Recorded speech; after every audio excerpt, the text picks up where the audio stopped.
ছাত্ৰ-ছাত্ৰীৰ মূৰত ৰামটাঙোন সোধোৱা সিদ্ধান্ত গ্ৰহণ কৰাটো অসমৰ শিক্ষা জগতখনত এটা সাধাৰণ ঘটনাত পৰিণত হৈছে।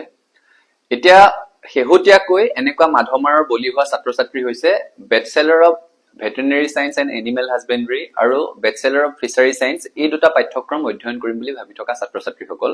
তেওঁলোকৰ সংখ্যা কিছু তাকৰ কাৰণে তেওঁলোকৰ এই দুৰ্দশাৰ কথা যি ধৰণে আলোচনা হ'ব লাগিছিল হোৱা নাই।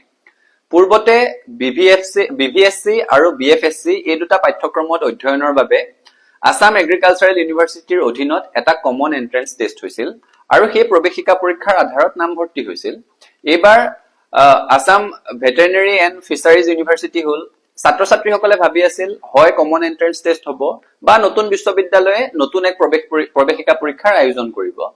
কিন্তু তাকে নকৰি শেহতীয়াকৈ আসাম ভেটেৰিনেৰী এণ্ড ফিচাৰিজ ইউনিভাৰ্চিটিৰ ফালৰ পৰা এক জাননী জাৰি কৰা হৈছে আৰু কোৱা হৈছে যে নিট পৰীক্ষাৰ নম্বৰৰ আধাৰত এই BVSC আৰু BFSC পাঠ্যক্ৰম দুটাত নামভৰ্তি হ'ব।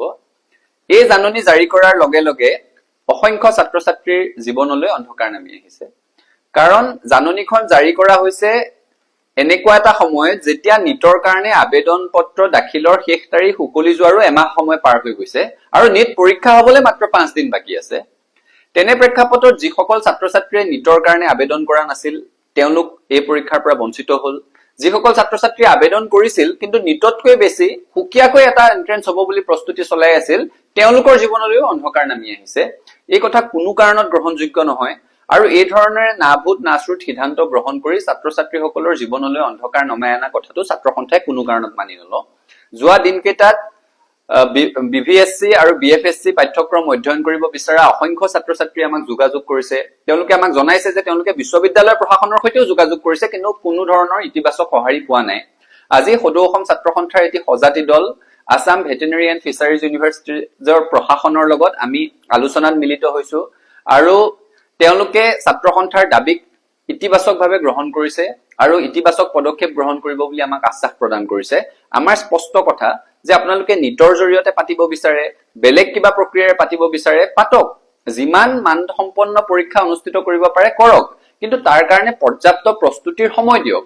এই ধৰণে নিটৰ ফৰ্ম ফিলআপ পাৰ হৈ যোৱাৰ পিছত জাননী দিয়াটো, নিটৰ পৰীক্ষালৈ 5 দিন থকাৰ সময়ত জাননী দিয়াটো কোনো কাৰণত গ্ৰহণযোগ্য নহয়।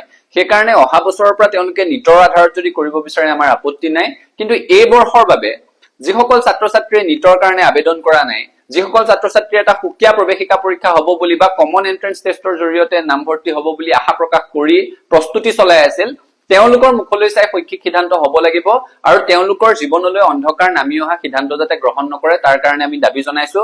বিশ্ববিদ্যালয় প্ৰশাসনে আমাৰ দাবীৰ প্ৰতি সঁহাৰি জনাইছে আৰু তেওঁলোকে আশ্বাস প্ৰদান কৰিছে যে ছাত্ৰ-ছাত্ৰীসকলৰ সৈতে শৈক্ষিক অন্যায় নোহোৱাকৈ এটা সুকীয়া এন্ট্ৰেন্স হ'ব বুলি বা কমন এন্ট্ৰেন্স টেষ্টৰ জৰিয়তে নামভৰ্তি হ'ব বুলি অধ্যয়ন কৰি থকা প্ৰস্তুতি চলাই থকা ছাত্ৰ-ছাত্ৰীসকলে ন্যায় পোৱাকৈ তেওঁলোকে পদক্ষেপ গ্ৰহণ কৰিব।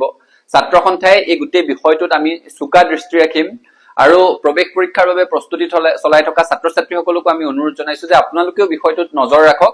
নতুন কিবা জাননী জাৰি হলে আমাৰ লগত যোগাযোগ কৰক। এটা কথা স্পষ্ট যে এই ধৰণেৰে ছাত্ৰ-ছাত্ৰীৰ মূৰত ৰামটাঙোন সোধাই ছাত্ৰ-ছাত্ৰীৰ জীৱনত অন্ধকাৰ নমাই আনিব পৰা সিদ্ধান্ত ছাত্ৰ সন্থাই মানি নলয় আৰু বিশ্ববিদ্যালয় প্ৰশাসনলৈও আমাৰ স্পষ্ট আহ্বান, অহা বছৰৰ পৰা আপোনালোকে নিটৰ জৰিয়তে কৰে বা বেলেগ কিবা পদ্ধতিৰে কৰে কৰক।